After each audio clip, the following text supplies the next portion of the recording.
कुछ ही घंटों के बाद देश के प्रधानमंत्री के रूप में लगातार तीसरी बार शपथ लेने जा रहे हैं नरेंद्र मोदी। लेकिन उससे पहले कुछ बयान, कयास और कयासों के बीच सबसे बड़ा सवाल यह कि मंत्री कौन, किस किस को मंत्री बनाया जाएगा और किसका पत्ता कटेगा और कौन सा चेहरा एडजस्ट होगा। कुछ बयान भी सामने आ रहे हैं। उदाहरण के तौर पर केसी त्यागी ने, जो जेडीयू के चेहरे हैं, पीएम पद को लेकर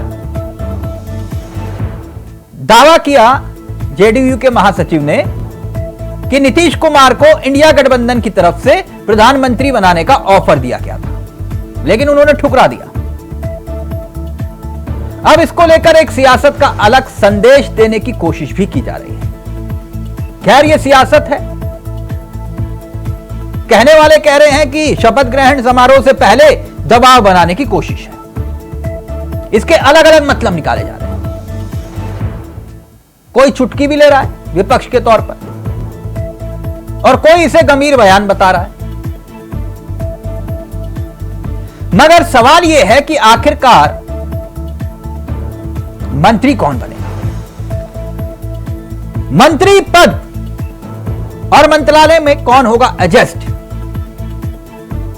इस पर आए उससे पहले पीएम मोदी के एक बयान का जिक्र करते हैं। वो बयान भी दिलचस्प है। पीएम कह रहे हैं कि ब्रेकिंग न्यूज का शिकार ना बने।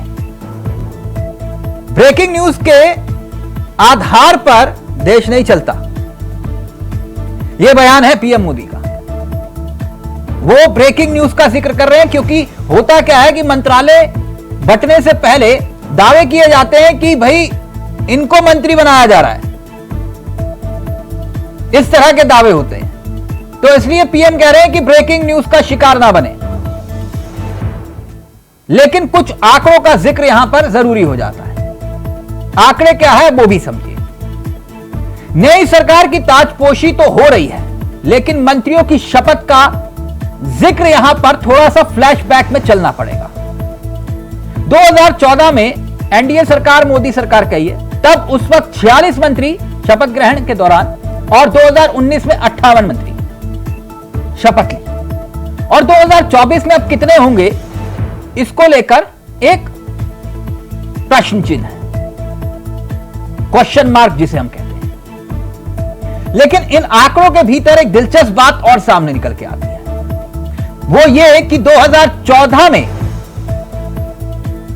46 मंत्रियों में से बीजेपी के 41 मंत्री थे और बाकी के सहयोगी दल 41 मंत्री, यानी एक तरफा बीजेपी ने मंत्रिमंडल में अपनी जगह कायम रखी। अब 2019 में आइए, और ज्यादा दिलचस्प है। कुल मिलाकर 58 मंत्रियों में से 54 मंत्री बीजेपी के थे। यह दिलचस्प आंकड़ा है और इस बार स्थिति उलट है। इसलिए कहा जा रहा है कि कितने मंत्री बीजेपी के होंगे, संख्या कम होगी। सहयोगी दल चाह रहे हैं कि मंत्रिमंडल में उन्हें जगह मिले, महत्वपूर्ण पद मिले। खैर, ये जैसे कि पीएम कह रहे हैं कि ब्रेकिंग पर ज्यादा ध्यान मत दीजिए, अभी उस पर हम नहीं जाते। लेकिन केसी त्यागी के बयान पर आते हैं। केसी त्यागी कह रहे हैं, जेडीयू के महासचिव, कि इंडिया गठबंधन ने नीतीश कुमार को ऑफर दिया। किस बात का ऑफर? पीएम पद का ऑफर दिया कि आप हमारे साथ आइए और पीएम बन जाइए। दावा यह कि नीतीश कुमार ने इस ऑफर को ठुकरा दिया। अब क्या यह एक प्रेशर पॉलिटिक्स है, मंत्रिमंडल में जगह ज्यादा मिले इसके लिए, कि भाई देखिए हम तो आपके लिए पीएम का ऑफर तक ठुकरा चुके हैं, अब आपकी बारी है, तो इसलिए मंत्रालय हमारे हिसाब से। खैर, सियासत है और सियासत में कुछ भी हो सकता है। लेकिन सहयोगियों की कितनी हिस्सेदारी होगी, यह एक महत्वपूर्ण सवाल है।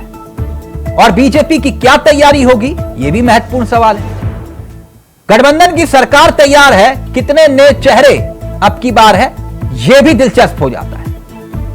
लेकिन जो चुनाव हारे हैं उनमें भी कई बड़े चेहरे हैं। अब ऐसे में सियासत का चक्र घूम रहा है और सवाल यही है कि मंत्री कौन। आज इसी पर करेंगे चर्चा। हमारे साथ जुड़ेंगे मेहमान, लेकिन पहले आपको सुनाते हैं कुछ राजनीतिक बयान और फिर रुख करेंगे अपने मेहमानों की तरफ, क्योंकि कांग्रेस ने भी संसदीय दल की बैठक में फैसला लिया कि सोनिया गांधी कांग्रेस की संसदीय दल की नेता चुनी जाएंगी। फैसला ले लिया गया। मल्लिकार्जुन खड़गे ने सोनिया गांधी के नाम का प्रस्ताव रखा था और उस पर मोहर भी लग गई। लेकिन नेता प्रतिपक्ष कौन, एक अहम सवाल यह भी है। मगर यहां सबसे बड़ा सवाल अभी फिलहाल मौजूदा वक्त में यही कि मंत्री कौन। चर्चा करेंगे। हमारे साथ मेहमान भी जुड़ चुके हैं, लेकिन पहले कुछ बयान और फिर रुख करेंगे मेहमानों की तरफ। मुश्किल है नीतीश जी का जो अब तक का जो भविष्य है या उनका जो भूतकाल है और जो इतिहास है, वो सभी देशवासियों ने देखा है, खासतौर पर बिहार के लोगों ने देखा है कि कब वो पलटी खा जाएगा कहना मुश्किल है। कब वो चेंज कर लेंगे, इस फ्लोर से उस फ्लोर में चले जाएंगे, ये कहना मुश्किल है। तो आगे देखते हैं क्या करते हैं। पहली बात तो ये कि विपक्ष को इन्होंने जितना क्रश कर सकते थे किया। बावजूद इसके ये परिणाम जो 235 का आया है, अगर बराबरी का मौका मिला होता तो शायद ये 335 होता। चलिए, एक वैसाखी वाली सरकार मोदी जी ने बना ली है। इनका अहंकार इस सरकार को चलने नहीं देगा। अहंकार इनका सरकार गिराएगा।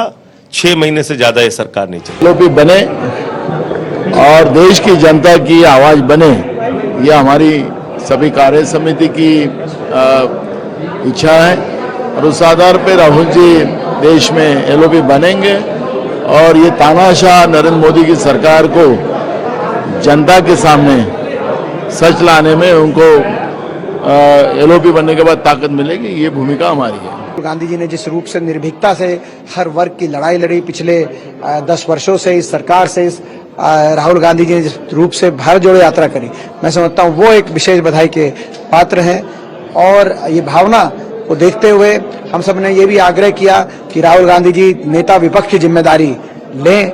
ऐसी भावना देशवासियों की है, कांग्रेस कार्यकर्ताओं की है और कांग्रेस वर्किंग कमेटी ने में भी यही भावना उभर के सामने आई कि राहुल गांधी नेता विपक्ष की जिम्मेदारी लेते हुए देश को एक मजबूत विपक्ष और एक आने वाले समय का मजबूत विकल्प देने का काम करें। नरेंद्र मोदी जी तीसरी बार इस देश के प्रधानमंत्री के रूप में शपथ लेंगे और मैं जो पिछले 10 साल से उनके साथ काम कर रहा हूं, मेरा विश्वास है कि ये 5 साल देश के लिए एक बहुत बड़ी उड़ान का समय है।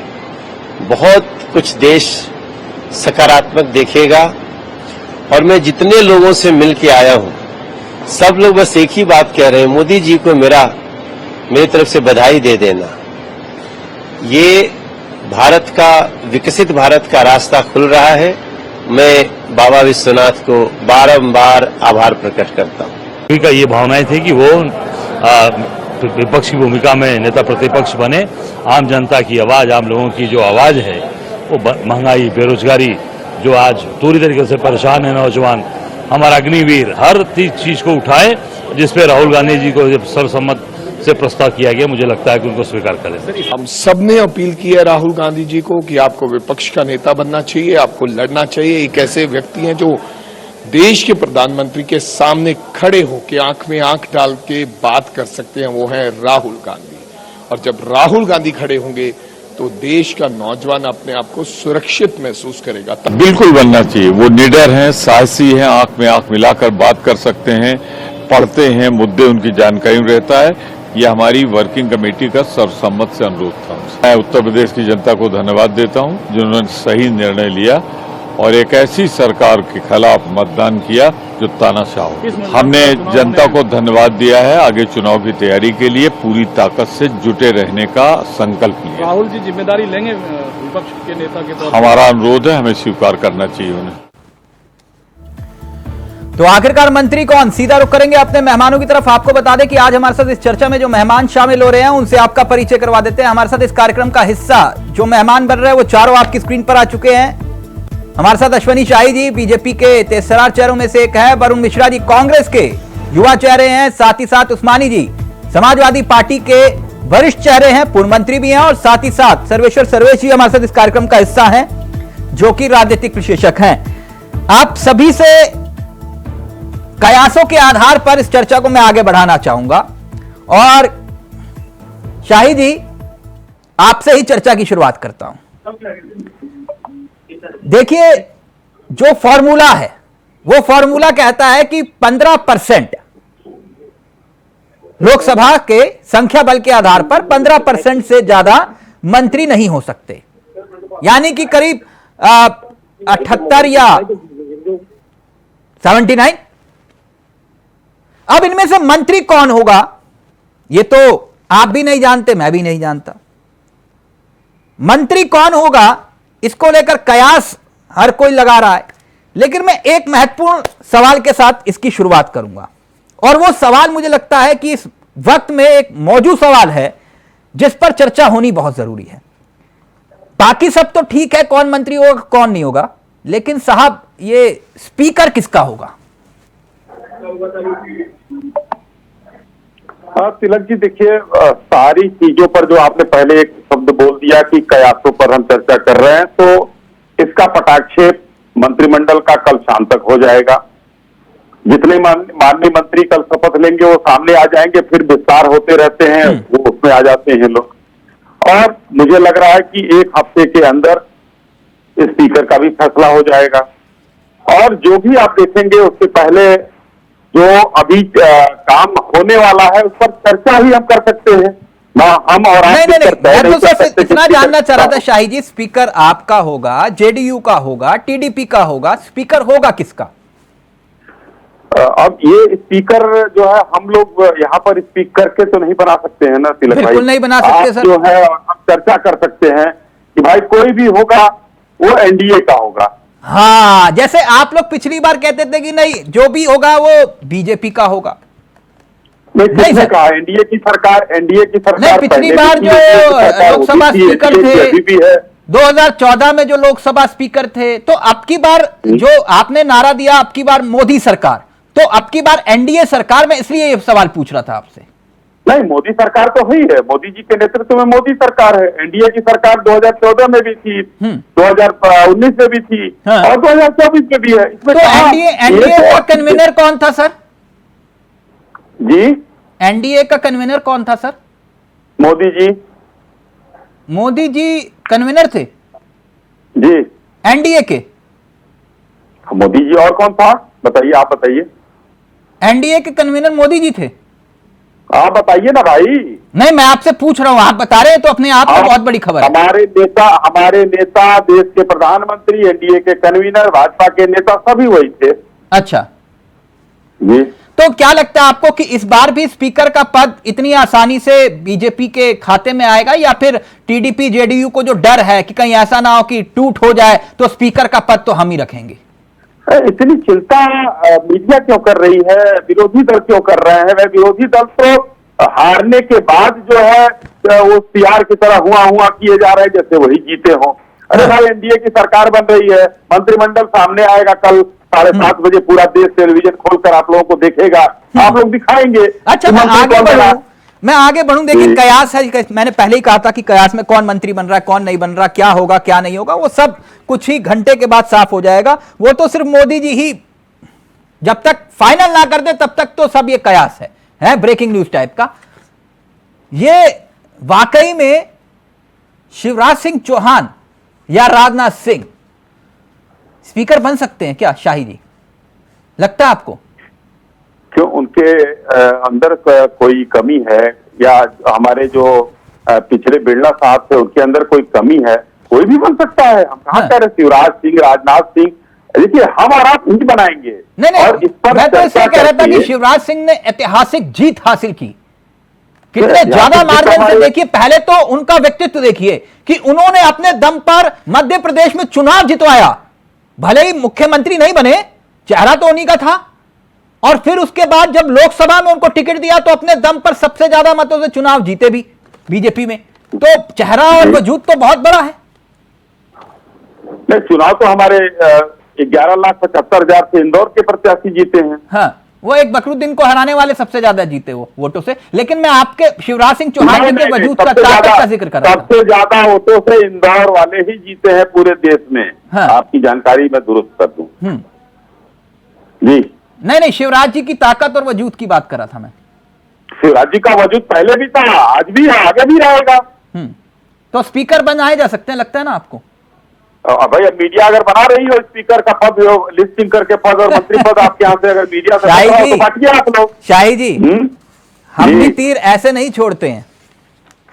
नहीं, आप मीडिया के सूत्र तो सबसे मजबूत होते हैं। मैं कह रहा हूँ मीडिया अगर बना रही है हमारे सूत्र तो आपके घर से ही आते हैं सर। हमारे पास भी व्हाट्सएप आते हैं कि हमारा नाम फाइनल हो गया, चला दो, डन। अरे तो चला दीजिए। अगर शिवराज जी का व्हाट्सएप आया हो आपके पास, नहीं, हम ये नहीं कह रहे कि शिवराज जी का आया, हम तो सूत्रों, जो ये सूत्र होते हैं वो हम आपको उनका पता बता रहे हैं। आपके पास व्हाट्सएप आता है तो चैनल पूरी जिम्मेदारी लेकर चला दे ब्रेकिंग न्यूज। सर हमने तो कहा ही नहीं, और वैसे भी पीएम साहब ने कहा ब्रेकिंग न्यूज पर ध्यान नहीं देना, ब्रेकिंग न्यूज पर ध्यान देना ही नहीं है, इसलिए कोई ब्रेकिंग नहीं चलेगी। तो आप भाई, आप ही तो कह रहे हैं कि हमारे पास भी आता है कि हमारा वरुण मिश्रा जी वो ये कह रहे हैं हमारे घर का मसला सुलझा लिया जाएगा, लेकिन अभी भी कुछ नेता ये दावा कर रहे हैं कि देखना 6 महीने की सरकार है, निपट जाएंगे। और केसी त्यागी कह रहे हैं आप लोगों ने ऑफर दे दिया। बताइए नीतीश कुमार को प्रधानमंत्री पद का। जिस तरह की सरकार बन रही है, जिस तरह से सरकार बन रही है, वो पूरा देश देख रहा है। और चूंकि जो सरकार में शामिल हो रहे हैं, अगर उनका ट्रैक रिकॉर्ड आप देखेंगे तो कभी किसी के साथ विश्वसनीयता के साथ नहीं रहे हैं, अहंकार वालों के साथ कैसे रहेंगे ये देखने का विषय है। एक समय उनका बयान था कि मर जाना कबूल है लेकिन उधर जाना कबूल नहीं है। तो उनका कैरेक्टर आने वाले समय में देश देखेगा, इसमें कोई दो राय नहीं है। इंदौर की बात कर रहे थे शाही जी, इंदौर में सबसे ज्यादा मार्जिन से जीतने वाली पार्टी के नेता हैं शाही जी। और किस तरह से इंदौर में कांग्रेस के टिकट को अंतिम समय में किस तरह से बदलवाएगा, इस पर भी हम लोग डिबेट कर चुके हैं। 2.25 लाख से ज्यादा वोट वहां नोटा को पड़े हैं। आप समझ लीजिए, इसी अहंकार के कारण, एक वो शेर है हमारे आदम गोडवी जी का कि तू किसी और से ना हारेगा, तेरा गुरूर तुझको मारेगा। और वही गुरूर था जिसको काशी की जनता ने, जो सबसे बड़ी जीत का दावा करते थे, उनको 1.5 लाख में सिमटा दिया। 3.5 घंटे 4 घंटे काउंटिंग के 4 राउंड 5 राउंड में पीछे चले हैं आदरणीय मोदी जी। तो अहंकारियों के साथ कितनी देर ये अहंकार टिकेगा, ये तो आने वाले वक्त में पता चलेगा। और अब ये देश का मुद्दा हो गया है, ये किसी पार्टी का आंतरिक विषय नहीं कि मंत्री कौन बनेगा। वरुण जी, आपसे मेरा एक सवाल है, करें। मैं आपकी बात समझ गया जो समझाना चाहते हो। इस जनादेश में एक बात तो साफ है ना कि जनता ने विपक्ष को चुना, एक मजबूत विपक्ष को चुनने की तमन्ना जनता की थी। बिल्कुल। नेता प्रतिपक्ष कौन?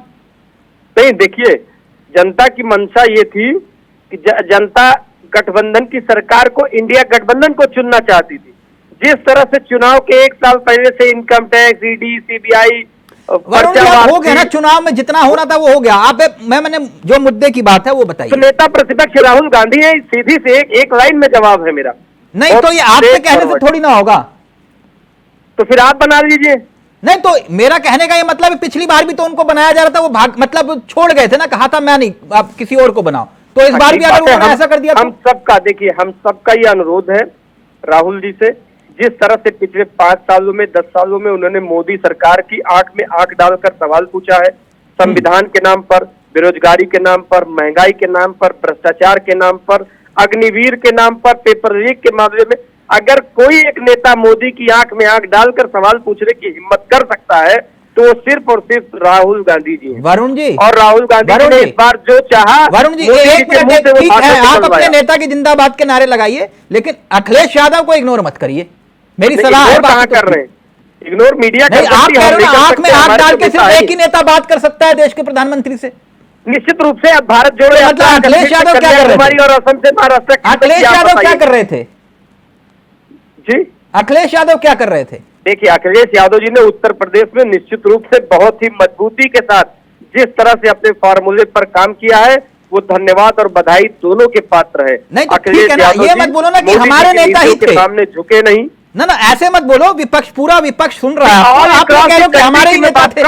जब आप एक नेता प्रतिपक्ष की बात करते हैं, मैं उस समय की बात कर रहा हूँ, आप समाजवादी पार्टी से कांग्रेस का झगड़ा करवाने का प्रयास न करिए। वाह वरुण जी, बहुत आप सारा खुद कह रहे हो एक नेता हमारे एक लौटे नेता थे जो आंख में आंख मिला के बात कर रहे थे। मैं ये कहता हूँ, आप अपनी तरफ से परसेप्शन तैयार ना किया करें प्लीज। वरुण जी, मैं कौन सा परसेप्शन तैयार कर रहा हूँ? मैंने ये कहा, आपने ये शब्द इस्तेमाल किया कि नहीं किया कि सिर्फ एक ही नेता थे जो राहुल गांधी से आंख में आंख डाल के बात कर रहे थे? और मैंने उसको पूरे देश के परिप्रेक्ष्य में कहा, इसलिए कहा, मैं उसको तर्कों के साथ रखता हूँ। आप सहमत नहीं होगा तो बताइएगा। मैंने कहा कश्मीर से कन्याकुमारी अगर कोई पैदल चला, महाराष्ट्र से आसाम कोई पैदल चला, किसी ने देश में संदेश देने का काम किया, संविधान को बचाने की बात की, अग्निवीर जैसी योजना का विरोध किया, हजारों हजार किलोमीटर पैदल चला, तो वो कौन नेता था बताइए मुझे। ओके उस्मानी साहब, अखिलेश यादव की चर्चा हो रही है तो सवाल आपसे भी ले लेते हैं, फिर उसके बाद इस चर्चा को आगे बढ़ाएंगे। ये लखनऊ या दिल्ली अखिलेश जी के लिए? दिल्ली। दिल्ली, ये तो तय कर दिया आपने, दिल्ली। और फिर नेता प्रतिपक्ष कौन? देखिए, नेता प्रतिपक्ष बनने के लिए उस पार्टी के 10% मेंबर ऑफ पार्लियामेंट होने चाहिए। जैसे 543 सीट है तो 55 मेंबर होना जरूरी है। मैं यूपी की बात कर रहा था सर। ये जो नंबर गेम जो कर रही है कांग्रेस कर रही है, तो नेता प्रतिपक्ष तो कांग्रेस के राहुल गांधी ही बनेंगे। नहीं, वो तो आपकी भी तमन्ना और इच्छा है, बहुत अच्छी बात है, लेकिन मैं लखनऊ वाली बात कर रहा था। जी, लखनऊ की क्या? लखनऊ की सियासत फिर कौन संभालेगा? लखनऊ की सियासत आदरणीय शिवपाल सिंह जी है, वो संभालेंगे। तो जिम्मा शिवपाल जी को मिलेगा? जी। लगता है आपको इतना आसान हो पाएगा? वो आसान है, वो चूंकि मंजे हुए खिलाड़ी हैं वो, और पुराने लीडर हैं, और नेताजी के साथ काम किया उन्होंने।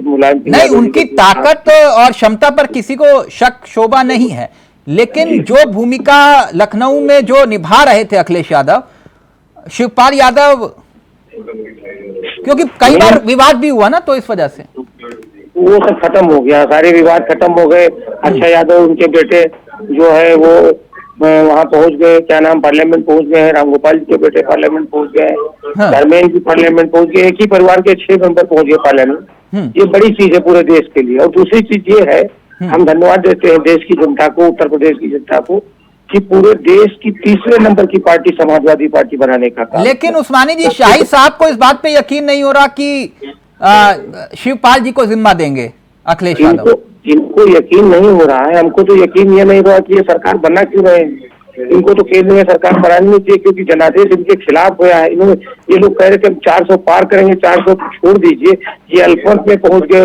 और आज इनको जो है, ये जो दूसरों को सहारा दे रहे थे, खुद बेसहारा हो गए, खुद बैसाखियों पे आ गए।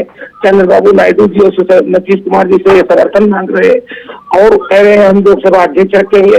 हम तो आपके माध्यम से नीतीश कुमार जी को, चंद्रबाबू नायडू को भी सलाह देंगे कि लोकसभा अध्यक्ष वो अपना बनाए, वरना ये उनके एमपी को भी पी जाएंगे। ये लोकसभा अध्यक्ष के माध्यम से ये तोड़ फोड़ करके उनको पी जाएंगे, और उनको तो सरकार। शायद जी, आपको क्यों यकीन नहीं हो रहा कि शिवराज सिंह, माफ करिए, शिवपाल जी को जिम्मेदारी दे सकती है सपा, जो ये बात कह रहे हैं जो अखिलेश जी के पास में?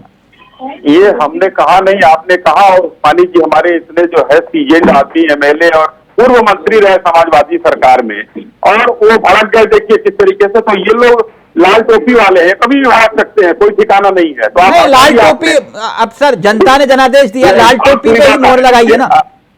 नहीं, आप आने दीजिए, लाल टोपी पर मोहर लगाई है। बहुत बहुत बधाई हो 37 सीटों के लिए अखिलेश जी को और उस्मानी जी को।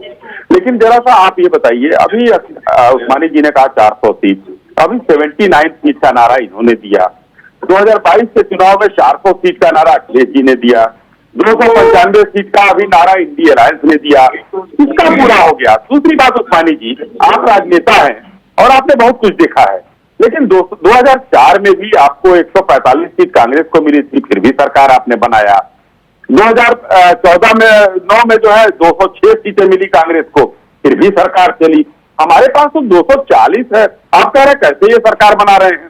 कांग्रेस का तीनों हम जोड़ लें तो जो है 240 नहीं पहुंचता है। उस्मानी जी, को फिर बात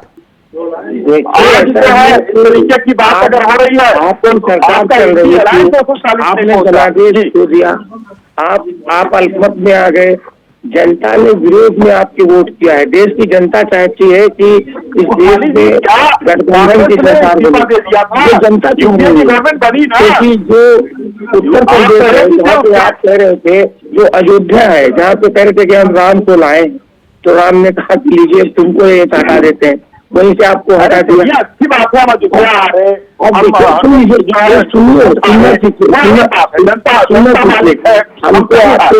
चैनल के माध्यम से नीतीश कुमार जी को चंद्रबाबू नायडू जी को भी सलाह देंगे कि अगर वो उनको समर्थन दे भी रहे हैं तो इनसे किसानों का देश के कर्जा को माफी करा ले, किसानों का कर्जा माफ करा ले, बेरोजगार है उनके लिए कुछ व्यवस्था करा ले, नौकरियों के लिए कुछ व्यवस्था करा ले, जो घरों में महिलाएं हैं इनके लिए 1 लाख रुपए जो है गठबंधन के साथ ही हमारे राहुल गांधी जी को यादव जी को उन्होंने किया, तो उसको पूरा करें। ये सरकार आपकी क्यों नहीं पाएगी, क्यों नहीं कर पाएगी?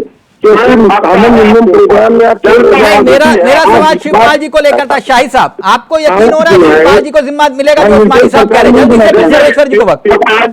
अच्छा आप बताइए, एक मिनट उस्मानी साहब, एक एक करके प्लीज, आवाज नहीं जा पाएगी आप दोनों की, किसी की भी नहीं जा पाएगी। प्लीज शाही जी आप पूरी बात रखिए पहले। जी, शिवपाल जी हो या राहुल गांधी जी हो, ये भाई इनकी कंपनी है, ये लोग इस कंपनी के मालिक हैं, तो जिस कुर्सी पर बैठे कोई दिक्कत, हमको क्या दिक्कत है बताइए? कंपनी नहीं पार्टी है सर वो। अरे वो कंपनी प्राइवेट लिमिटेड कंपनी है, दोनों, कांग्रेस का प्राइवेट लिमिटेड है और ये भी प्राइवेट लिमिटेड है। अब बताइए सोनिया गांधी क्या सामने हिम्मत कंपनी दिखाई पड़ती है, पार्टी क्या जाने। सर्वेश्वर जी, यहाँ जो तानाशाही है वो तानाशाही चलती रहती है। एक मिनट एक मिनट सर्वेश्वर जी, शपथ ग्रहण की तैयारी हो चुकी है, मतलब बैंड बाजा बारात सब तैयार है, लेकिन लड्डू किसके नसीब में आएगा ये एक अहम सवाल है। इस बार कुछ बदला सा दिखाई देगा लगता है आपको? 2014, 2019, 2024 पहले 41 मंत्री थे, 46 में से बीजेपी के, फिर उसके बाद 58 में से 54, कुछ बदला होगा? तिलक जी देखिए, परिवर्तन संसार का नियम है और परिवर्तन होना चाहिए, हर जगह परिवर्तन होते रहना चाहिए। कांग्रेस और उसकी जो रुदाली गैंग है इस क्यों खुश है भाई? वो लोग फेल हो गए हैं। देखिए तिलक जी, एक क्लास में अगर जो इंटेलिजेंट छात्र होता है उसके मार्क्स अगर एक भी कम आ जाते हैं तो जो बैक बेंचर्स होता है, होता है, वो इसलिए खुश हो जाते हैं ऐसे लोग कम हो गए। को बता दीजिए, खास के कांग्रेस जैसे सिसड्डी को बात करने की तमीज नहीं है, बोलने का तमीज नहीं है, 240 सीटें नहीं जा पाएंगे। और अगर मोदी 3.0 तक की बात कर ले, तीनों टर्म को मिला दे तो मात्र 195 सीट कांग्रेस को आ रही है। आप लोग बैठा देते हैं। ये जो रुदाली गैंग है, ये अपने सपने देखने, अच्छा ये जो कांग्रेस के प्रवक्ता महोदय हैं, इनको कहने की नॉर्मल करने की तमीज नहीं है। रुदाली गैंग मत बनिए, गैंग बोल रहे हैं, इन्हें तमीज रुदाली गैंग मत बनिए। अब आपने कहा चीजें सवाल बताइए, नाम के नीचे बीजेपी प्रवक्ता कौन बनेगा?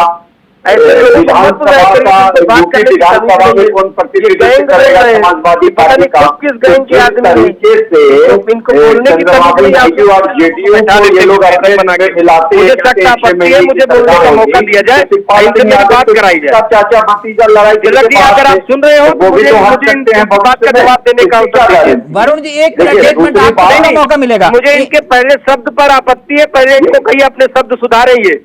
मैं एक राजनीतिक दल का प्रतिनिधित्व करता हूँ, कांग्रेस एक राजनीतिक दल है। पिछले बार के भी इनको कहिए तमीज में रहे, तमीजी किया था। इनको कहिए अपनी आदत सुधारे, अपनी बातचीत सुधारे। तमीज नहीं है बात करने की। एक मिनट वरुण जी, एक मिनट। गैंग किसको बोल रहा इन्होंने? गैंग किसको बोल रहा इन्होंने? गैंग है ही, रुदाली गैंग है।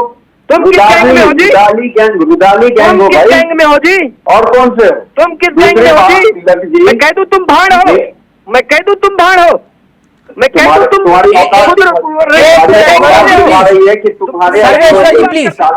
तुम्हारा भाषा है, तुम्हारा मर्यादा है। ऐसे नहीं, प्लीज एक एक करके इस तरह की भाषा का इस्तेमाल मत करिए प्लीज। इन्होंने सबसे पहले शुरुआत करी। वरुण जी एक मिनट सर, एक मिनट सर, कहीं अपनी भाषा सुधारे। Gang, what is gang? एक मिनट सर्वेश्वर जी प्लीज संयम के साथ अपने शब्दों का इस्तेमाल करिए आप लोग, और तर्कों के आधार पर बहस करिए। मैं इस तरह की चर्चा करता नहीं हूं। वरुण जी एक मिनट रुकिए ना सर, वरुण जी एक मिनट। सर्वेश्वर जी मेरी आपसे गुजारिश है, मैं इस तरह की चर्चा बहस करता नहीं हूं, मेरी आदत नहीं है सर। आप किस पार्टी से, किस विचारधारा से ताल्लुक रखते हैं वो आपकी बात ठीक है, लेकिन अगर आप राजनीतिक विश्लेषक बनकर बैठे हैं तो शब्दों का इस्तेमाल संयम के साथ करें, मेरी गुजारिश है बस। मैंने गलत क्या बोला आप मुझे बताइए तिलक भाई। सर क्या बोला सर, ये गैंग सर जनता को सर्वेश्वर जी मुद्दे पर आए। ये अनपार्लियामेंट वर्ड है, मुझे बिल्कुल अनपार्लियामेंट वर्ड है, बिल्कुल अनपार्लियामेंट वर्ड है, बिल्कुल अनपार्लियामेंट वर्ड है। मुद्दे पर आए, राज्य पर आप गैंग जैसा शब्द इस्तेमाल करोगे। ठीक से डिबेट करना है तो करिए, नहीं तो मैं ऐसे चैनल पे डिबेट नहीं करने आता। जब आपने तमीज में बात करने का आपको आना ही नहीं चाहिए। सर्वेश्वर जी एक मिनट रुकिए, एक मिनट रुकिए वरुण जी, एक मिनट। मैं आपसे फिर सवाल पूछ रहा हूं, मेरे सवाल को ध्यान से सुनिएगा। जो मैंने पहला सवाल आपसे किया था, पहला सवाल जो मैंने आपसे किया था उसका उत्तर आप देना चाहेंगे? आप सवाल करिए फिर से। आपको सवाल ही याद नहीं है मैंने क्या पूछा आपसे? तो मैंने बोला है ये जो रुदाली गैंग है बीच में ये देखिए टेंट्रम क्रिएट करेगा तो सवाल कहां से याद रहेगा? मैंने आपसे पूछा 2014, 2019 जिस तरह से एनडीए और मंत्रिमंडल बांटा गया था और बीजेपी का पलड़ा भारी था, क्या इस बार कुछ बदला सा होगा? मेरा सवाल यह था सर। और मैंने आपको क्या जवाब दिया था कि परिवर्तन संसार का नियम है। आपको जवाब नहीं दिया था क्या? परिवर्तन हर चीज में होता है। जो 2014 में था, 2019 में था, 2024 में अलग भी हो सकता है।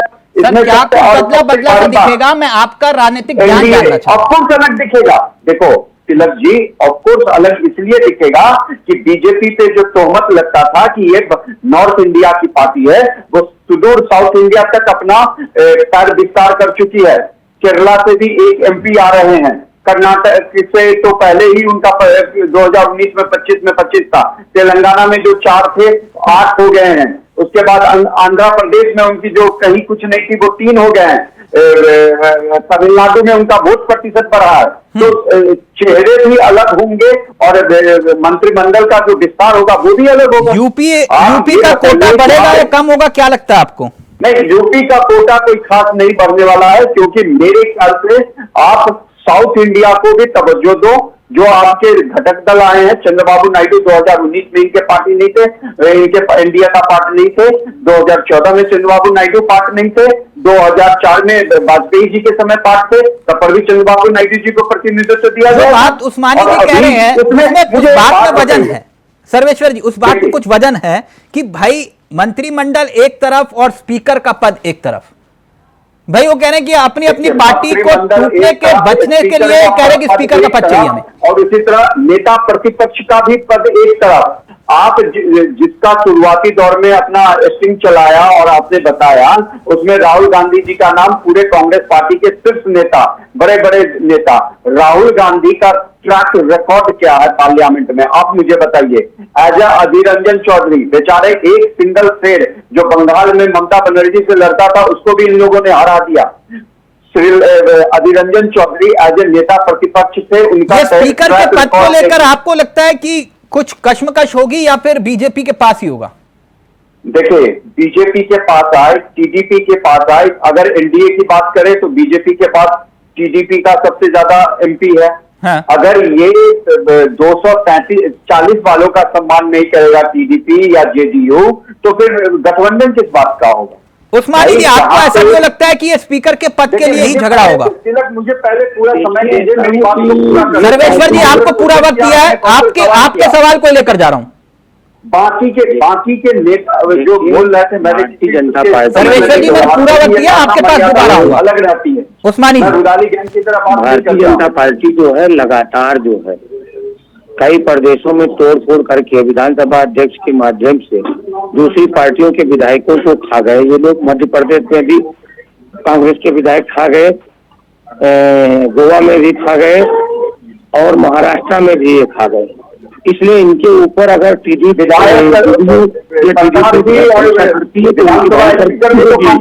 और उनको निश्चित ही इसका नुकसान उठाना पड़ेगा।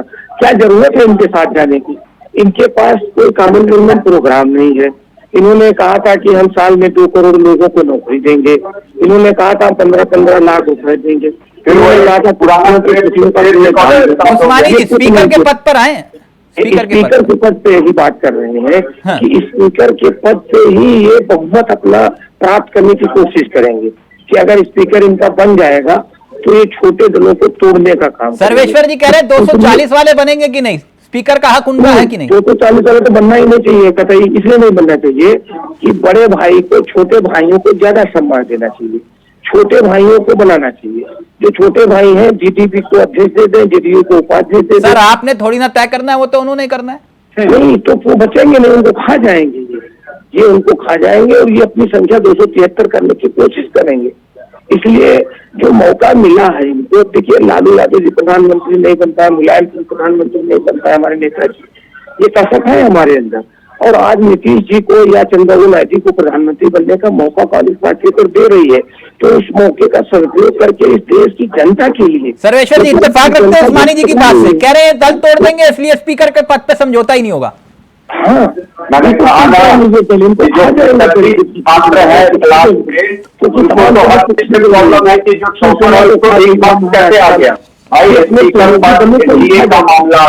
एनडीए को डिसाइड करने दो। जब अभी मैं यहाँ पे बात करूं कि भैया शिवपाल सिंह जी का कद तो बड़ा हो जाएगा और इसी कद के लिए चाचा भतीजा अलग हुए थे, तो फिर इनकी रुदाली शुरू हो जाएगी। शिवपाल सिंह यादव क्यों पार्टी से निकल के गए थे? कि वो विरोध कर रहे थे कि एक आज का आया हुआ लड़का कैसे चीफ मिनिस्टर बन जाएगा, क्योंकि तो हमारे यहाँ आप अपना देखिए ना, तो ये आपने आदिवासी जी जिन्होंने जो पार्टी को खड़ा करने के लिए उनको घर बैठा दिया, उनको घर बैठा दिया। आप अपना देखिए ना, आप अपना देखिए हमारी पार्टी देख रहे हैं, आपका हिसाब तो उत्तर अगर आज इनकी संख्या 270 के आसपास नंबर की पार्टी बन गई, अलग बात होती है। मैंने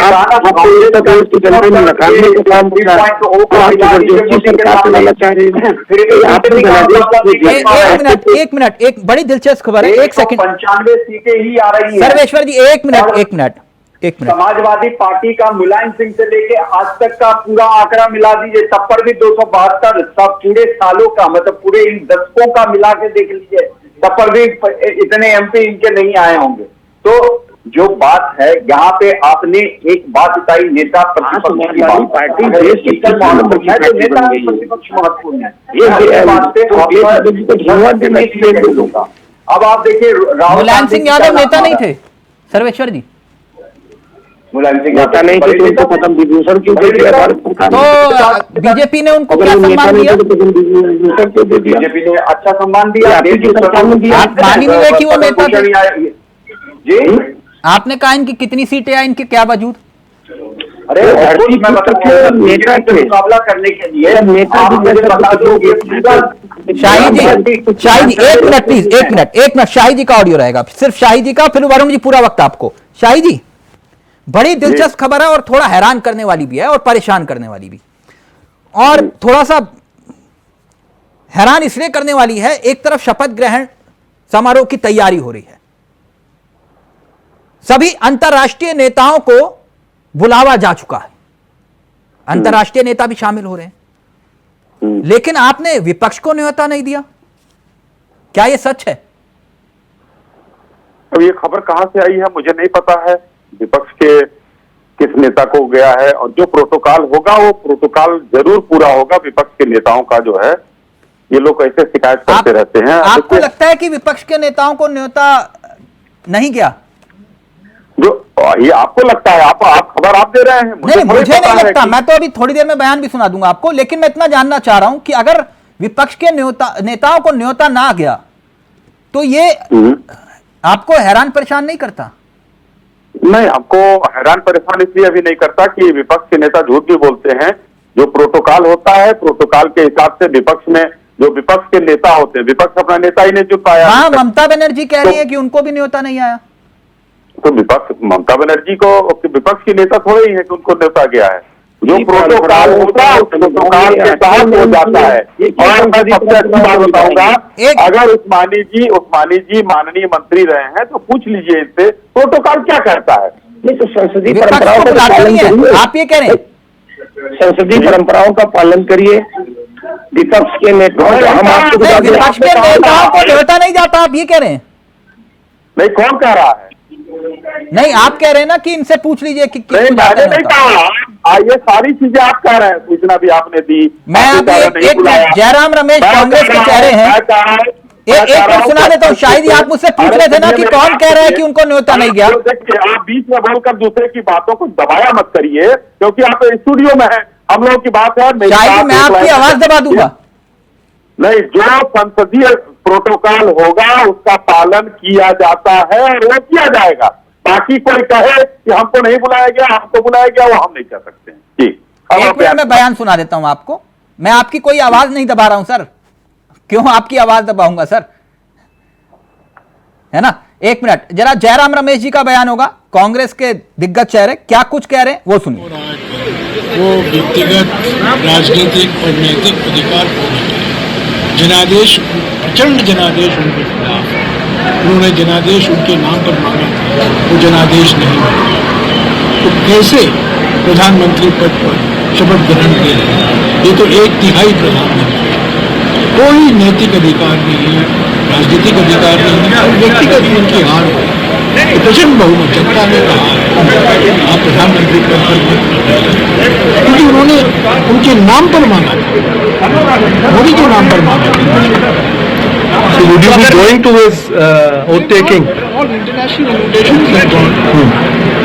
I'm not aware of any invitation that has come to the Indian national. But how can we have done this swearing in of an individual who has lost his moral and political legitimacy? Iqbal नहीं है, जनादेश उनके खिलाफ है, प्रचंड जनादेश उनके खिलाफ है। So even if the invite comes, you would not be. शाही जी, किरण जी, जो मैंने सुना, हाँ, मैं तो स्पष्ट रूप से कहता हूं, जयराम रमेश जी को पहले अभी 2-3 नैतिकता का पाठ पढ़ा रहे थे। दूसरा, उन्होंने जो कहा कि मैं पहले से चुनाव आयोग पूछ रहा है कि किन 150 MP को जिलाधिकारी को फोन किया था, वो तो बता नहीं रहे हैं। कितने बड़े झूठे हैं, आरोप लगा दिया फिर गायब हो गए, चुनाव आयोग ने पूछा तो नहीं बताए। तो ये विपक्ष झूठ बोल रहा है कि इनको बुलाया नहीं।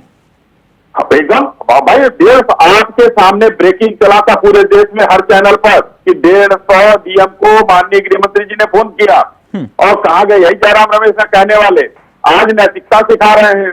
हमारा 240 मगर किंतु परंतु जैसे आप कह रहे हैं कि प्रोटोकॉल के मुताबिक सबको बुलाया जाएगा, लेकिन अगर विपक्ष गैर मौजूद रहता है या बुलाया नहीं जाता है तो एक गलत परंपरा नहीं होगी क्या? तो भाई बुलाया क्यों नहीं जाता? जो कह रहा है कि बुलाया, अब वो तो कहे अभी तो कल शाम को है, आज अभी रात में भी न्योता जाएगा। आज अभी बोलना बहुत पहले है। मैं कह रहा हूँ प्रोटोकॉल का पालन किया जाएगा, लेकिन वो नैतिकता इनकी 2004 में कहा गई थी, 145 MP लेकर सरकार बनाया था इन्होंने। जयराम रमेश की नैतिकता कहाँ मर गई थी? 206 MP लेकर सरकार बनाए थे। आज कह रहे जनादेश नहीं है। अरे डूब मरे कांग्रेसी और जयराम रमेश जैसे नेता। मैं कहना चाहता हूं, जो दिन भर झूठ और फरेब और भ्रम फैला रहे हैं। शाही जी, किसी का कोई वो नहीं, इनके पास जनादेश था, बताइए, आप बताइए जी 145 जनादेश होता है। शाही जी जी, ये अयोध्या क्यों हार गए? नहीं, मैं जो कह रहा हूँ आप ट्रैक से मत घुमाइए, अयोध्या का भी जवाब दूंगा आपको। पहले ये बताइए अयोध्या क्यों हार गए? गलत नैरेटिव मत फैलाओ। आपका नाम अश्वनी शाही है? पार्ट है। आपका नाम अश्वनी शाही है? कॉन्स्टिट्यूएंसी है, अयोध्या उसका पार्ट है। अच्छा, अयोध्या उसका पार्ट है। कितने क्षेत्र आते हैं उसमें? 5 क्षेत्र पूरे हैं वहां। मैं समझ गया, अब काफी है इतना। सर्वेश्वर जी काफी है इतना, बस काफी है। ठीक, अश्वनी शाही जी अपनी बात पूरी करिए। मैं बोलता हूं, लेकिन एक जवाब हमको दे दीजिए। 145 पर नैतिकता रहती है, 206 पर नैतिकता मैंने रहती है। सिर्फ इतना पूछा कि क्या लगता है आपको कि अयोध्या क्यों हार गए आप? नहीं, मैंने ये जवाब दिया, इसका एक खाना का जवाब दे दीजिए ना फिर अयोध्या और सर मैं तो आपसे कह रहा हूं कि बहुत बहुत बधाई हो सर, बहुमत आपके पास है, सरकार बनाइए। कौन मना कर रहा है? अयोध्या क्यों हार गए? अयोध्या जयराम रमेश जी की, मैं अयोध्या बता रहा हूँ, जयराम रमेश जी की नैतिकता का बता दीजिए ना, उनकी नैतिकता कहाँ मर गई थी? सरकार बना लिया वो तो उसका जवाब वरुण जी देंगे सर, मैंने सवाल पूछा अयोध्या क्यों हार गए? अरे भाई, मैं अब आपने जयराम रमेश का सुनाया तो वो जवाब नहीं होगा। और सर आपने हर मंच पे कहा जो राम को लाए हैं हम उनको लाएंगे, तो अयोध्या क्यों हार गए? ये नहीं जाऊंगा, लेकिन ये बताइए इनकी नैतिकता कहाँ मर गई थी? 145 में सरकार बनाया। शायद ही आपसे मैंने पूछा अयोध्या क्यों हार गए सर? मैं वही पूछ रहा हूँ, अयोध्या हारे तो वो तो आता, मैं जवाब दूंगा ना, जवाब दिए बिना नहीं। काशी में जीत का मार्जिन जो आपने फिक्स किया था 5 लाख, वो इतना कम क्यों हो गया? नैतिकता कहाँ मर गई थी? इन्होंने 145 पर सरकार कैसे बना लिया? 206 पर कैसे सरकार बना लिया? अब 240 पर सारे काम सरकार। अब वरुण जी का ऑडियो रहेगा, अब वरुण जी जवाब देंगे। वरुण जी वो कह रहे नैतिकता का पाठ पढ़ाने वाले पहले खुद नैतिकता का पाठ पढ़ लें। आप जवाब दीजिए, क्या वाकई आप लोगों को बुलावा नहीं आया या सिर्फ विक्टिम कार्ड खेल रहे हो? देखिए, जिस तरह का भारतीय जनता पार्टी का पिछले दिनों से ट्रैक रिकॉर्ड रहा है, अगर आप ध्यान से देखेंगे तो सबसे पहले अगर किसी ने नारा दिया है विपक्ष मुक्त भारत का, तो वो भारतीय जनता पार्टी ने दिया। कांग्रेस तो हमेशा लोकतंत्र का सम्मान करती है, आंतरिक लोकतंत्र की बात करती है, और देश में आंतरिक लोकतंत्र होना, इसीलिए हम वर्ल्ड की सबसे अच्छी डेमोक्रेसी कहे जाते हैं। विपक्ष मुक्त भारत का नारा जिस दिन एक नेता ने संसद में खड़े होकर दिया, और खास रूप से कांग्रेस मुक्त भारत की जिसने आपके नेता का बयान सुनाया मैंने, वो कह रहे हैं कि हमें बुलावा नहीं आया। हाँ तो सुन तो लीजिए भाई, कंप्लीट करने दिया करिए। अब देखिए, जो पार्टी स्वतंत्रता दिवस के समारोह में विपक्ष के नेता को नहीं बुलाना चाहती, वो अपने शपथ ग्रहण समारोह में क्यों कैसे बुला लेगी? ये तो समझ के परे है, होना ही नहीं चाहिए, करेगी ही नहीं। भारतीय जनता पार्टी से हमें ऐसी ही उम्मीद है, भारतीय जनता पार्टी से इससे ज्यादा उम्मीद हम नहीं रखते, ना कांग्रेस पार्टी रखती, ना विपक्ष रखता है, ना इंडिया गठबंधन रखता है। किस मुंह से वो शपथ लेंगे और कैसे हमारे नेताओं से नजर मिलाएंगे? क्योंकि प्रधानमंत्री जी खुद 4 घंटे पीछे चल रहे हैं काउंटिंग में। एक समय ऐसा आया कि लग रहा था कि प्रधानमंत्री जी भी विश्व गुरु जी चुनाव हार जाएंगे। वरुण जी, तो जिस तरह से देश ने मैंडेट दिया है, जनादेश दिया है, वरुण जी जी आपकी कांग्रेस की कितनी सीटें आई हैं? देखिए, हमारी सीटें जो आई है उस पर मैं बात नहीं कर रहा हूँ। क्यों? आपने जिस तरह विपक्ष की बात की, विपक्ष की भूमिका की बात की, मैं आपसे आपकी सीटें पूछ रहा हूँ, बताने में क्यों हिचक है आपको? भारत की बात की, जिस तरह एक पार्टी ने विपक्ष मुक्त भारत की बात की, वरुण जी मैं आपसे पूछ रहा हूँ आपकी कितनी सीटें आई? और जिस तरह इन्होंने कहा कि हम बुलाएंगे, हमें तो उम्मीद है ये नहीं बुलाएंगे। जो स्वतंत्रता दिवस के समारोह में नहीं बुलाता, वो शपथ ग्रहण समारोह में बुलाएंगे। आप जाएंगे? बिल्कुल, क्यों नहीं जाएंगे? स्वतंत्रता दिवस के समारोह में बुलाते थे, हम जाते थे। जब इन्होंने नहीं बुलाया, हम नहीं गए। ठीक, शायद आप जल्दी से जवाब दीजिए, फिर उस्मानी जी, सरेश्वर जी आपके पास आ रहा हूं। जनता को ये बात खटक रही है, और देश की जनता ने अहंकार का जवाब इनके अहंकार को तोड़कर ही दिया है। यही कारण है नरेंद्र मोदी जी 3.5 लाख आवाज समझिए, 5 लाख का नारा दे रहे थे, 1.5 लाख से जितने में सारे प्रशासन, सारी सरकार हाथ गई। अजय राय ने, हमारे एक शेर ने 4.5 घंटे दबाए रखा, प्रधानमंत्री को दबोचे रखा उनके ही संसदीय क्षेत्र में, और बताया कि देखो अहंकार का जवाब क्या होता है। किसी तरह मोदी जी चुनाव जीते हैं, किसी तरह जीते हैं।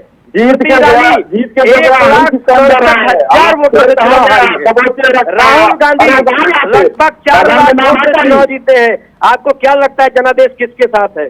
जनादेश कांग्रेस पार्टी के साथ है, इंडिया गठबंधन के साथ है।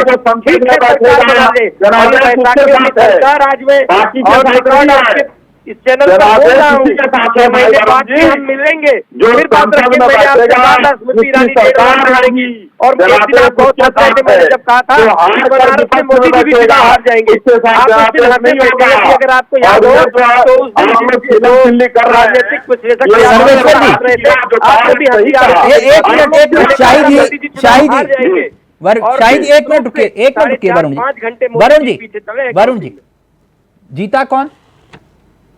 जीता निश्चित रूप से नरेंद्र मोदी। हाँ, तो बस बात खत्म करिए ना सर, एक मिनट। नहीं, बात क्यों बंद करो? नहीं, आप इस बात की खुशी मना रहे हैं कि हमने इनको जो है इतने लंबे वक्त पीछे छोड़े रखा। हाँ, निश्चित रूप से। हाँ, तो एक मिनट, देखिए हमारी जीत में भी, हमारी हार में भी हमारी जीत चुकी अच्छा, हुई है। जीत, अच्छा, मोदी जी का चेहरा ठीक। देखिए, मोदी जी का चेहरा। हार कर के जीतने वाले को बाजीगर कहते हैं ना, वो हार कर जीतने वाले को कांग्रेस कहते हैं। बस ठीक, अब रुक जाइए वरुण जी, आप किसी में खुश हो तो खुश ना हो ना, क्या दिक्कत है? एक मिनट रुकिए ना सर्वेश्वर जी। ये जो राज्यों के हिसाब से सियासत को अगर देखें और समझे, तो इस बार मंत्रिमंडल में आपको क्या लगता है कि किस राज्य की ताकत दिखाई दे सकती है? अगर राज्यों के हिसाब से बात किया जाए तो यूपी सबसे बड़ा राज्य हुआ और वहां से बीजेपी के 30-33 आए हैं। लेकिन मैंने बार बार आपको कहा कि 2 टर्म में मोदी गवर्नमेंट में यूपी से भरमार मंत्री थे। इस टर्म में बीजेपी को भी सोचना चाहिए, साउथ इंडिया को ज्यादा तवज्जो देना चाहिए, वेटेज देना चाहिए। बिहार से भी इनके मंत्री थे, ठीक है, जेडीयू कोटे के, चिराग पासवान कोटे के, हम के कोटे को मंत्री दें, लेकिन आपको साउथ इंडिया पे फोकस करिए। ये गोल्डन मोमेंट बना है। गोल्डन मोमेंट इसलिए है कि पूरे भारतवर्ष के, आपको पता है तिलक जी, 9 राज्य ऐसे हैं जहां पे कांग्रेस का शून्य आया है, जीरो, बड़ा वाला जीरो आया है। 9 राज्यों में कांग्रेस को शून्य एमपी आया है। बीजेपी के कितने राज्य में आए हैं? 84 के बाद बीजेपी के कितने राज्य में गिरवाए हैं? 40 का आंकड़ा नहीं पास की है। बीजेपी के कितने राज्य में गिरवाए हैं? बीते अब तो तीसरा टर्म चला गया मोदी जी का। बीजेपी के बीते 2 दशक पहले है? कांग्रेस पार्टी की सरकार थी, जैसा कि साई जी ने बताया, 145 एमपी, 206 एमपी, उसके बाद 44, 52 और आज इनको मैंडेट कब मिला? इनको मैंडेट तो मिला 9 राज्यों में, बड़ा सा जीरो मिला है।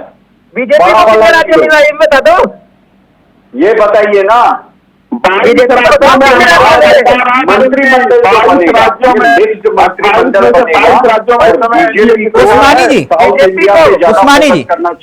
उस्मानी जी, आपका राजनीतिक अनुभव क्या कहता है? एक तरफ मध्य प्रदेश जिसने अपनी ताकत सियासी लिहाज से बीजेपी के लिए संजीवनी, दूसरी तरफ महाराष्ट्र जहां पर सहयोगी दल भी हैं और वहां की सियासत को बचाने का एक संकट भी है, और उसके साथ साथ बिहार जहां पर नीतीश और जेडीयू और बीजेपी एक साथ समांतर खड़े हुए हैं सीटों के हिसाब से। क्या लगता है आपको कि कहां कम ज्यादा हो सकता है मामला? देखिए, जहां पे अच्छा परफॉर्मेंस है वहां पे संख्या बढ़ेगी, और जहां पे परफॉर्मेंस खराब हुआ वहां संख्या घटेगी। जैसे उत्तर प्रदेश की बात करें, यहाँ तो 2 नंबर की पार्टी बीजेपी हो गई, तो यहाँ का तो प्रतिनिधित्व घट ही जाएगा। और दूसरी चीज है, ये सरकार चलनी कितने दिन है, तो ये हमको लगता हो सकता है फ्लोर पे बहुमत ही ना सिद्ध कर पाए, गिर जाए सरकार, उसी से पहले गिर जाए। 13 दिन की सरकार अटल बिहारी वाजपेयी जी की जैसे गिरी थी वैसे गिर जाए, हमको तो ये डाउट है। क्योंकि ये लोग अपनी, इनको संसदीय परंपराओं का कोई ज्ञान नहीं है, संसदीय परंपराओं के मानते नहीं है। जो पिछली इनकी सरकारें थी जो अभी, उसमें इन्होंने नेता प्रतिपक्ष का पद पूरे 5 साल तक खाली रखा। आप सोचिए ना, ये संसदीय परंपरा है। इन्होंने कहा कि कांग्रेस पार्टी को 10% सीटें नहीं मिली, इसलिए हम उसको नेता प्रतिपक्ष का पद नहीं देंगे। तो इनको ज्ञान ही नहीं है संसदीय परंपराओं का, ये मानते ही नहीं है उसको। इनको तो केवल जो है, केवल ये जो सहयोगी दल जो उनको समर्थन दे रहे हैं, जो देने आए हैं, ये धोखा खा जाएंगे। इनको सीबीआई और ईडी का डर दिखा करके, इनकम टैक्स का डर दिखा करके, छापा डला करके इनके एमपी खा जाएंगे और खा के 273 संख्या पूरी कर लेंगे। लेकिन इनका अगले चुनाव में बहुत बुरा हाल होने वाला है। जब भी चुनाव होगा तो और बुरा हाल, इनको बनाना नहीं चाहिए थी सरकार, क्योंकि आपने हजारों करोड़ रुपया अडानी और अंबानी का खर्चा माफ कर दिया। उस्मानी जी, अब ये सब विषय चुनाव में उठ गए ना, आपका आकलन ये है कि ये बिहार को तवज्जो ज्यादा देंगे? ये आप 1 मिनट हमारा पूरा हो लेने दीजिए।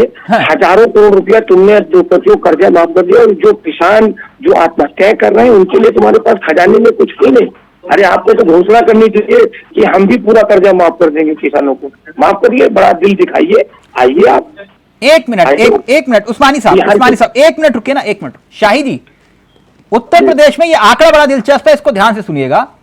बीजेपी के परिप्रेक्ष्य में अगर कहानी को देखें और समझें तो यूपी 2019 में आपको 62 सीटें आपने जीती थी, अगर मैं सही हूं तो 62 सीटें आपने जीती, और इस बार 33 सीटें आप महज 33 सीटें ही जीत पाए। 80 का टारगेट रखा, 33 ही जीत पाए, कम हुई 29 सीटें।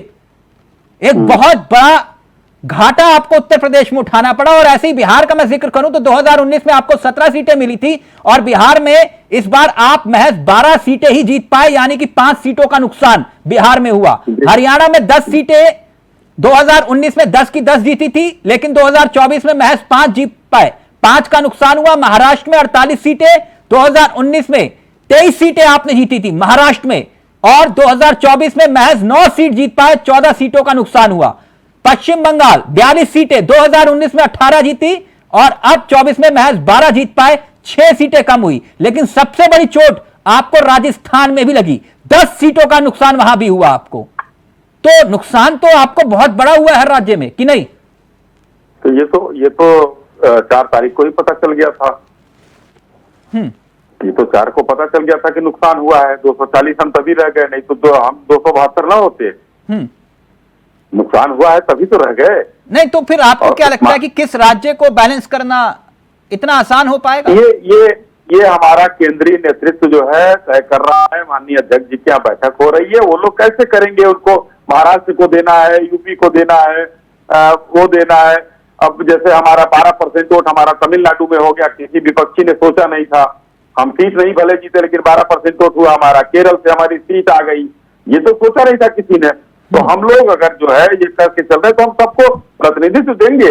और यही लोग कहते रहे कि इनके 38 दलों में 40 दलों में एक एक एमपी भी नहीं है। वही एमपी एक एक जो दल एक एक एमपी लेकर आए। 7 केंद्रीय मंत्री चुनाव हार गए, स्मृति ईरानी चुनाव हार गई। अरे सर, चुनाव हार गए, हार गई थी, अटल बिहारी वाजपेयी चुनाव हार गए। बहुत बड़े बड़े लोग हारते हैं। उस्मानी जी को तो वो याद आ रहा था कि अभी जो कह रहे हैं कि ये लोग कहीं करेंगे, गिरा देंगे सरकार। अच्छा, ये संजीव बालियान चुनाव क्यों हार गए, क्या लगता है आपको? जनता ने उनको वोट नहीं दिया, चुनाव हार गए। और क्यों हारता है कोई चुनाव? कोई नया क्योंकि आपके नेता कह रहे हैं कि भीतरघात हुआ है। अगर भीतरघात हुआ होगा कहीं तो खुल के सामने आएगा। तो हमारे नेता कह रहे थे तो इसको जो है हम लोग अपना निपटा लेंगे। अच्छा, निपटा लेंगे। अच्छा, आखिरी मैं फाइनल कमेंट आपसे, एक बहुत दिलचस्प, वो आपने वो जयंत चौधरी वाली तस्वीर देखी थी? हाँ, चौधरी साहब वाली। जी जी। वो अगर मैं अपने सहयोगी से चाहूं, प्लीज अगर एक बार शाही जी को दिखाइएगा। वो जयंत चौधरी जी, हाँ देखिए आपने तस्वीर। लोग जयंत चौधरी साहब को मोदी जी के साथ मंच पर खोज रहे थे, लेकिन चौधरी साहब जो हैं वो सामने सांसदों के बीच बैठे हुए थे। तो सारे सहयोगी तो एनडीए के सहयोगी तो सारे एक साथ एक मंच पर थे।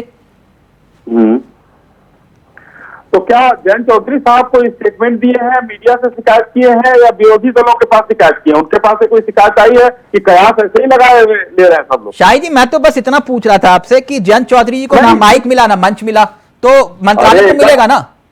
वो हमारे दिलों में है। हमारे कहीं ऐसा तो है नहीं कि उनको बाहर रखा गया, सांसदों के बीच में बैठे थे। नहीं, सारे मंच पर थे ना एनडीए के सहयोगी। मैं इसलिए पूछ रहा हूँ, ना माइक मिला ना मंच, तो मंत्रालय तो मिलेगा। क्या किसी से उन्होंने इस बात की, आप लोगों के पेट में क्यों दर्द हो रहा है भाई, और विपक्षियों के पेट में क्यों हो रहा है दर्द? अच्छा, चलिए सर, शिकायत करने किसी से कहने गए, किसी से शिकायत करने, चलिए सबके पेट आंकड़ा का बेगानी शादी में अब्दुल्ला दीवाना, ये मीडिया शाही जी हम लोग 13 दिन की सरकार होगी या 13 महीने, क्योंकि इससे ज्यादा नहीं होगी। हम लोग बेगानी शादी में अब्दुल्ला दीवाना, लेकिन इस दीवाने के बिना शादी भी नहीं होती। एकदम होती है, और सरकार बन रही है अभी। बनाइए सर, बहुत बहुत बधाई। ये देश का जनादेश है जिसे हर किसी को प्रणाम करना चाहिए, और मेरा प्रणाम आप सभी को। बहुत बहुत शुक्रिया वरुण जी, सर्वेश्वर जी, उस्मानी जी और शाही जी, आप सभी का बहुत बहुत शुक्रिया। तो मंत्री कौन, ये तो कुछ ही घंटों के बाद साफ होगा, लेकिन सियासत अभी बहुत कुछ दिखाने वाली है। इंतजार करिए, ये तय है। नमस्कार, जय हिंद, जय भारत।